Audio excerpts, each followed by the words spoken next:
You know, rank 1, you know what it is. Already gonna clickbait that shit. Like, you fucking knew it was coming. Anyways, what I'm gonna do today, because I'm way too lazy to fucking actually play ranked, is I'm gonna review some VODs and give some insight on the tippity top level of play. Because dude, I feel like I'm trying to capitalize on the YouTube game, but I don't want to burn myself out by putting too much effort in. So I'm going to put in as little effort as possible until after DreamHack Montreal, and then I'll be popping. Or I ordered some new headphones and a new mic. Dude, I'm about to be sounding so crisp. It's actually insane. Okay. Anyways. Here we go. Let's find some clips of me, because obviously I'm going to review me so I can talk about my fucking... Here we go. Wait. Is what I'm thinking? Yeah. Okay. I don't want to review that set, because that set was underwhelming for sure. This tournament, as you can read, is Brawl League Ascension. It was a qualifier for Brawl League Masters. Okay, let's start this game over. Okay, starting off, character pick. What I'm looking at. Gun's insane right now. Spear, probably the best weapon. You know, probably the best weapon. That's all it is. My game plan going in. You got Scythe. That weapon, don't dodge in. If you dodge in, you're going to get fucked. Gauntlets, you know, same thing. You dodge in, you're going to get fucked. Okay? That was the main thing I was thinking about, and also you just gotta zone them out. You know, Spear fucks Scythe, Spear fucks Gauntlets, you know. What are they gonna do? Just play Spear and run away. Guns, more technical. Not many players have played against it, especially the new guys like Sandstorm. I'm gonna be able to abuse that shit as much as I can until either I play against a lot of people, or like people get accustomed to my playstyle, or like somebody else picks them up. But that hasn't happened yet, so not too worried about that specifically. You know, zoning with Spear, insanely easy. You get control once, you basically have a stock. Here, you know, that's actually something that I don't think I've ever seen anybody else do, is the GCD light off stage. You know, people are never going to expect that shit. You're like, even if you miss, it's almost unpunishable. It's just crazy good. I mean, Sandstorm in this game actually was like not warmed up at all, and he was missing a lot of easy stuff. That was a very obvious, like, ground pound. Like, silver players do that kind of stuff. You know, you just gotta be able to react to that. Actually, I'm gonna bring it back. So, what was going through Sandstorm's head when he picked Twilight against Guns? You know, you get into 100 HP, which is like orange, and then you die if you get hit by D-Light, because D-Light's Saren to recovery is true on Twilight. So, picking Twilight against Guns is basically inting the first game, or whatever game you're playing that you pick Twilight against Guns. Like, just don't do it, man. It's just a waste. Like, I tried it there. I wasn't close enough, you know? Eating my words a bit. I don't know what I was thinking. You know, Sandstorm's still throwing out moves, so it doesn't really matter, but I could have gotten punished for that for sure. Another thing about Ada specifically is her SIGs are actually insane. Like, side SIG on both weapons kills at, like, 0 HP. Like, I'm telling you guys, it is broken. And what the casters are talking about right now is that Sandstorm is really good at capitalizing. And I was kind of thinking about that, like, going into it. So I'm trying to give him as little opportunities as possible and hit him with some really unexpected stuff. You know, that's kind of the thing that you have to think about when you're playing against a, like, really consistent, solid player. You have to hit him with so many mix-ups. You know, you can't go and you're like, you know, I'm going to D-Light Sarah every stock. Every time I hit D-Light, I'm going to Sarah and then I'm going to wait again. You know, that's way too obvious. You're not going to make any progress doing that kind of stuff. You know, platform camping is super good, especially when you're waiting for an opportunity to get back to stage. And that's kind of what he was doing there. That was super greedy. I mean, I don't know what I was thinking. That was really stupid. Never SIG, like, never use a SIG in neutral. That is reactable. You are just inting. That was stupid what happened. I hit him with the Sair, and then true comboed him. into the wall. So, yeah. That's what I did there. It's kind of a very situational thing. If you hit a recovery, then you have the exhausted recovery, and a lot of people don't know this. So the exhausted recovery is an incredible tool to be able to catch people out of, like, really obvious movement. So, had Sandstorm, here, I'll go back. Had Sandstorm dodged in here, he would have gotten hit and died. And you got to be able to cover yourself when you're falling and not you never want to give up stage control. Stage control is the most important thing in fighting games. Any traditional fighter would agree with this. Any traditional fighter player, I should say. And you never want to give it up, especially in this kind of game. With guns and spear, you control the space around you in the air so well that on maps like Twilight or Blackguard or, Hall, Enigma, you instantly win. You are, not win. You are put at such an advantage by having the stage control that it is almost unlosable. Like, if you're a good enough player and you have stage control with Ada or Diana or Hattori, you should not lose your stock first. And that's what I was aiming for in this set, especially against Sandstorm, who's been super good against me in the past. There, I actually had a dare into dare read, and I would have killed him had I hit it. But I was very preemptive, as you can see. I read the dodge down. Didn't turn out. There, what I was talking about, Ada side sigs, incredibly broken. Just use them. Like, they're insane. You get them into kill percent, you might as well throw them out, There, a lot of people ask me about this. A lot of people ask other people about this. That was an X-pivot dare. So, let's go back. Let's slow it down a bit. Let's go to 0.5. Let's mute the stream. Oops. Okay. What is he thinking about here? Wait, what the fuck? What happened? They're gonna go back to the time? Okay. Let's speed this up. Okay. What is he thinking about here? He has two options. Now, he can pressure me, or he can go for the weapon. Say he picks up the weapon. There is no move that will be fast enough to out-prioritize my dare. And if he's backing away from the weapon, he's not confident he's going to be able to pick it up first, or just scared in general. He backs away, I X-pivot dare, he's not going to be able to punish me. Dare is almost unpunishable on guns. And that's why I just used it. I mean, dare in neutral, you might as well just throw it out. I feel like guns has a lot of options like that right now where you might as well just use the move because you're not going to get punished for it. And there, I was really expecting him to float, which is why I did this nair here. That's the thing that a lot of top players do, is they just jump. They're in a tricky situation, they jump. They're getting pressured, they jump. You hit them once, they jump.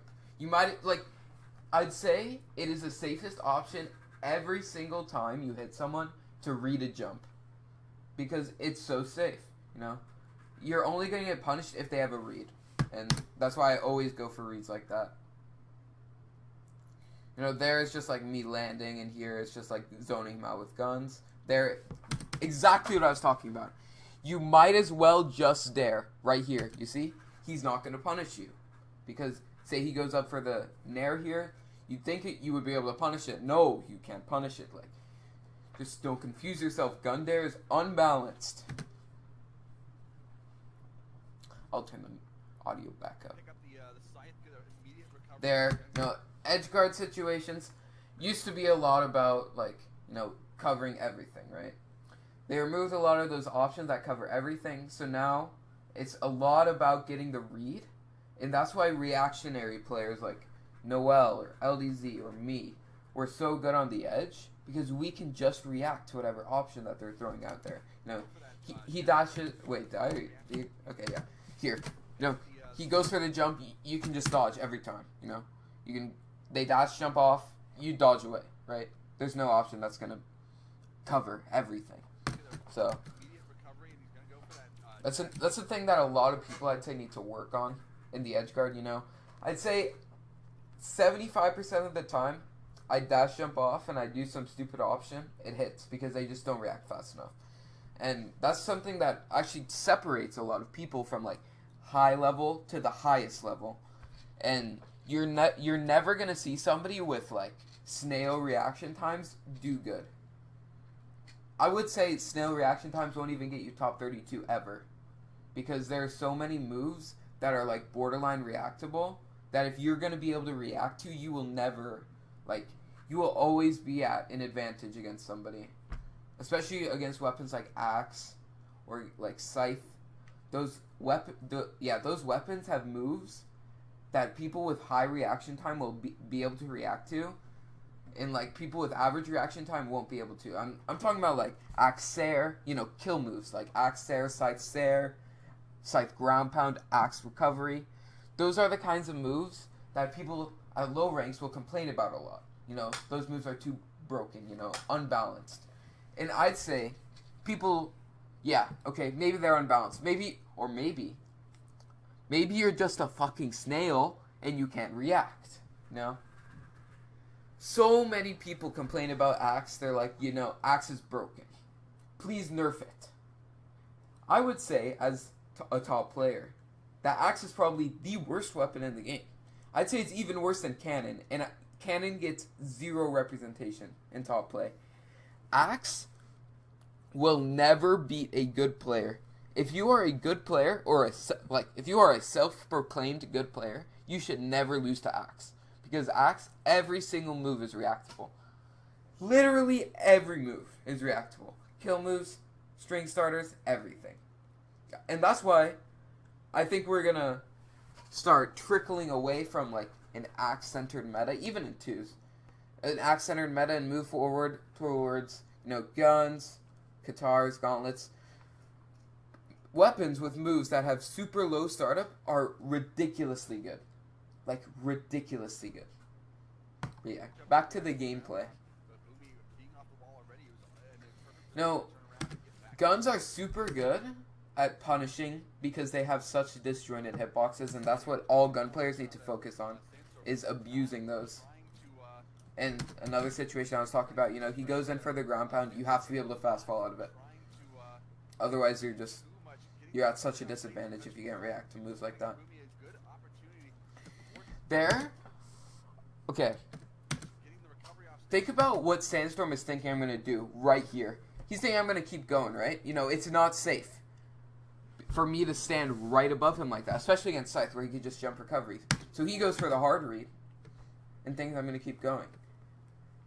And people are so predictable with their movement at lower ranks. Even in Diamond, people are so predictable with their movement. You know, I queue at a wrong time. You know, nobody's on. I queue into a low Diamond player. And I feel like I can just understand exactly where they're going to go because they never mix anything up. They always do, like, the most simple option ever. And if you want to elevate your gameplay, always go for the unexpected option. You know, never... Okay, don't take that, like, too literally. Like, okay, say you hit D-Light on Sword. Obviously, you still want to go for Sair because it's a true combo. Like, always take free damage, always take free hits. But in a situation where it's not guaranteed, I feel like you should always try to mix stuff up. Because when you mix stuff up, you're so much less predictable. And you increase your chance of winning so much when you're mixing stuff up and being unpredictable. And honestly, this game, and honestly this tournament as a whole, that's really what I was like trying to do, is like mix everything up, never go for the obvious stuff like that. You know, edge guards with Spear, you hit Sair, you're guaranteed to get a hit. So let's go back. Okay, Sair. What's he gonna do here? He has a few options, you know. He can go as high, he can just go jump, jump, jump, jump, jump. He's up here, right? He could go straight to the wall. Or he could go like diagonally like this. Spear has great options covering all of those. You know, he jumps up, he burns his dodge, you have Sair. He's dead. He goes straight to the wall, he burns his dodge, you have dare. He's dead. Or ground pound, depending on what you prefer. You know, it's up to you. He goes straight towards you. You can fast fall down in recovery, and that's what happens here. No, I thought he was going up. That was a misplay by me. Missed the Sair. Still got the recovery, you know. That's kind of what I'm talking about. Like, you just got to cover your options, and that's what I was talking about earlier. Ada Sigs are so good. Just got to abuse Ada Sigs. And I'm kind of going to fast forward through this a little bit. Just going to head towards the end of the tournament into one of my better games. I think this is this the last game? Let's go to Brawlhalla if I can find it. Okay.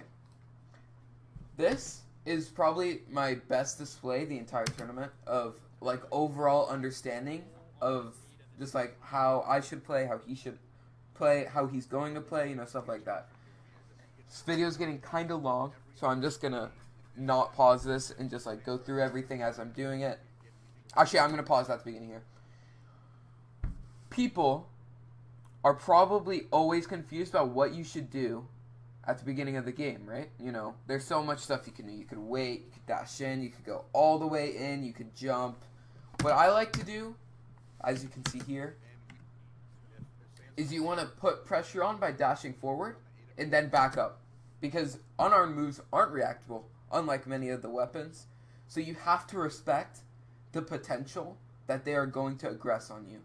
And that's why I back up there. That's a safe zone. He's not going to be able to do anything. You know, that was really stupid by me. No more pause. So Guns into Scythe. Pretty good matchup for Guns. As you can see, I'm kind of bodying him there. And then, you know, you have to respect stuff like that. Like, even the best players fall into that if you just get disrespectful. So you always have to respect the potential, especially with weapons like Scythe, Gauntlets, Guitars, strong edge play.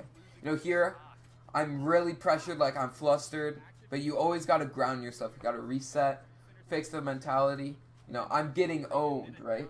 And then here, I just fully reset, you know. Got to go for crazy move, like crazy option. Get the dare into the weapon throw. Pretty consistent. Like, no punishment if I miss. Then this gunplay is key to like... Actually, that's not really what I'm trying to say. This, like, display of guns is probably, like, something that any new player could be able to model their gunplay off of, you know. Set up every option, you know, consider where they're going to go, you know, stuff like that.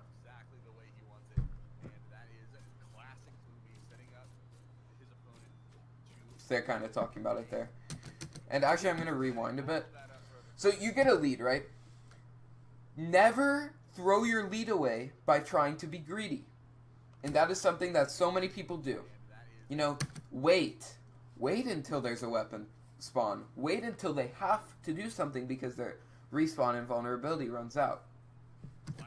Because if you, for some dumb reason, decide to attack and then be punished because they're in iframes from respawning, you could have potentially thrown away a complete perfect stock. You know? You lose your weapon, they gain stage control. Never greed on respawn.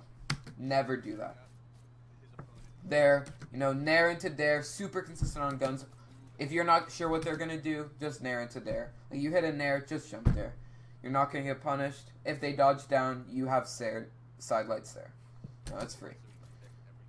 There, you know, downlight recovery. Insanely strong right now. No reason not to do it. It's just insane, you know, guns crazy strong right now. You know, there's the side sig. I got punished for it, surprisingly. But, you know, no reason not to really just throw it out there. There, you know, kind of what I'm talking about. You always have to be unpredictable, you know, abuse your stages. Blackguard, small Brawlhalla, you know, abuse this kind of stuff. Like, floating under the stage, for example, because you're completely safe down there. You know, right here, what's he going to do, you know? Like, if he goes down there, I can just drift up. And if he stays up, like, stays up there, he's not going to be able to hit me when I actually end up going for the wall. So, stuff like that. No, he went greedy. He tried to punish me. And, you know, he just got fucked for it. Like, greedy stuff like that is really, like, the bane of players. Especially at the high level. It's just, like, so sad. But, yeah. So, like, kind of some overall thoughts. Like, how you should play, in my opinion. Like, what's good, what should you think about. I'm gonna go back to Brawlhalla. Go into training mode a little bit.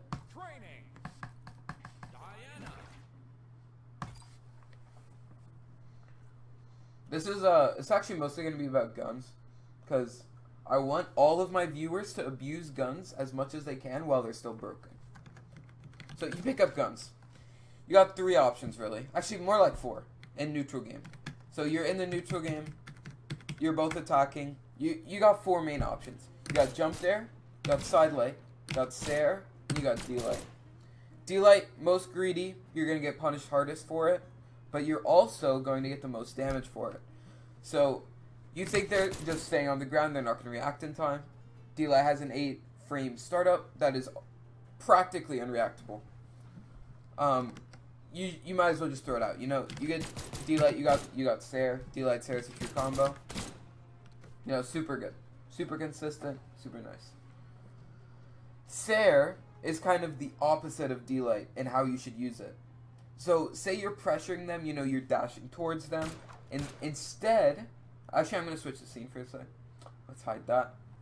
No, you're dashing towards them, and instead of staying on the ground, they're jumping. That's when you want to stare.